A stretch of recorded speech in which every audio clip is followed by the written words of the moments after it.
And there are one or two messages that I would like to give to you. Politicians do not do problems. They actually don't want to know about your problems. They want solutions.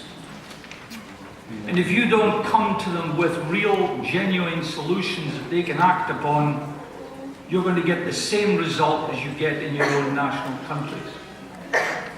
Now, Scotland is a very strange situation inasmuch that what I see and hear from you today, yesterday, the day before, and on previous occasions, is what actually happened in my country 260 years ago. You need to start to understand your customers. That's the people that use the food that you produce or whatever you do. You need to understand the decision makers and what they actually can and cannot do. You need to understand the politics. There is no point in going and complaining because nothing is going to change. Many of you have said this about your own countries. You've gone to the politicians, you've complained. It was said yesterday. This debate's been going on since 1992, and we don't seem to have gone very far. But this is not just a problem of the indigenous people. This is a problem that is happening in Europe today, in Bulgaria, in Romania. It's still happening in Scotland to a degree.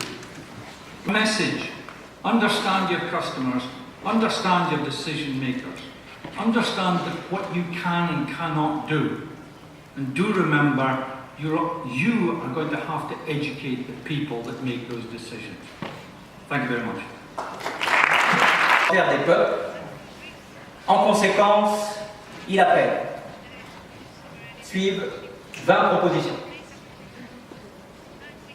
Il appelle, premièrement, à stopper les processus d'accaparement et de concentration foncier partout où ils se manifestent dans le monde.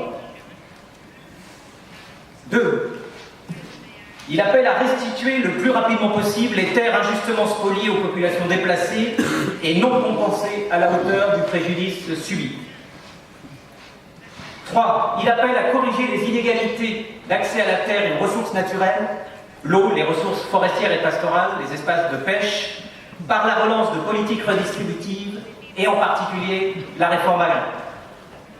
Il appelle à reconnaître le rôle essentiel des femmes, à garantir leur participation effective aux décisions et à supprimer toute forme d'inégalité d'accès aux ressources dont elles sont encore trop souvent victimes.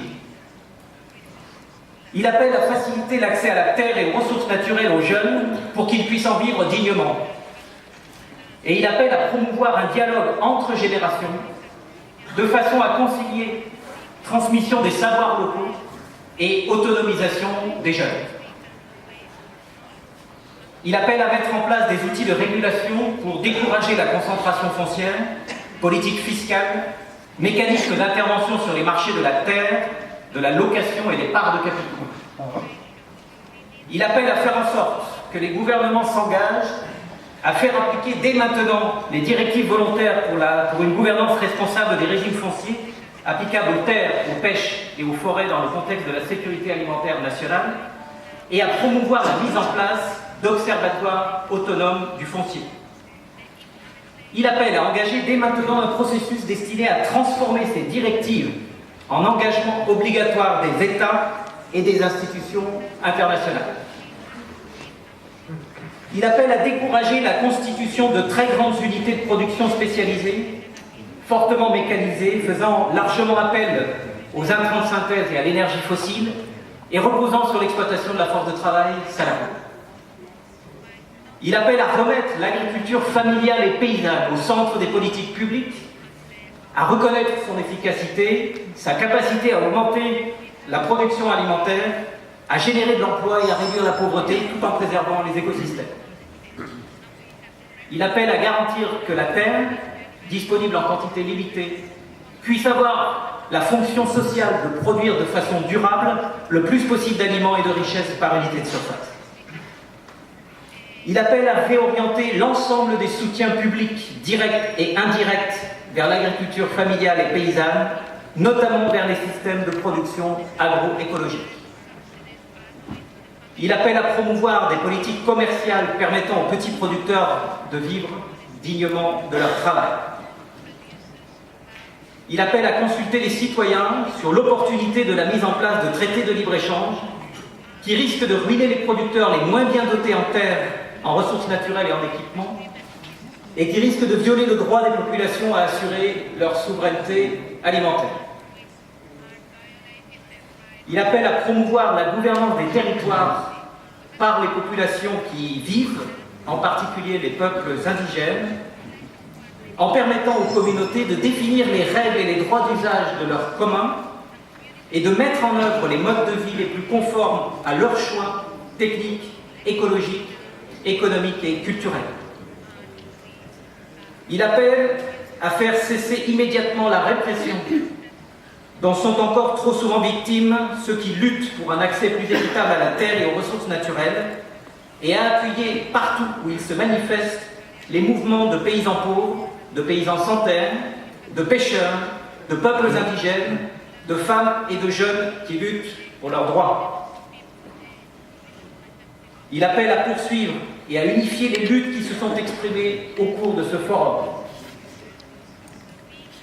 Il appelle à élargir les alliances citoyennes, rurales et urbaines, et à organiser une vaste mobilisation de la société civile, seule susceptible de conduire à mettre en place des mécanismes de gouvernance capables de stopper la concentration des ressources par une minorité et les conflits extrêmement graves qui en résultent.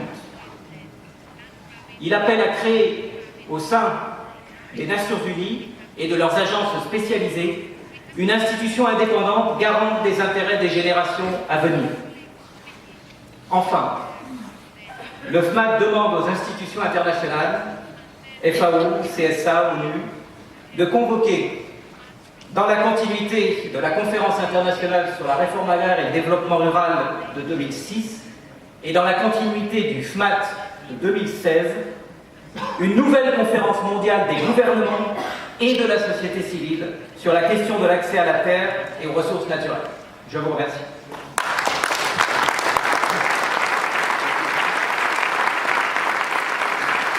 Voilà.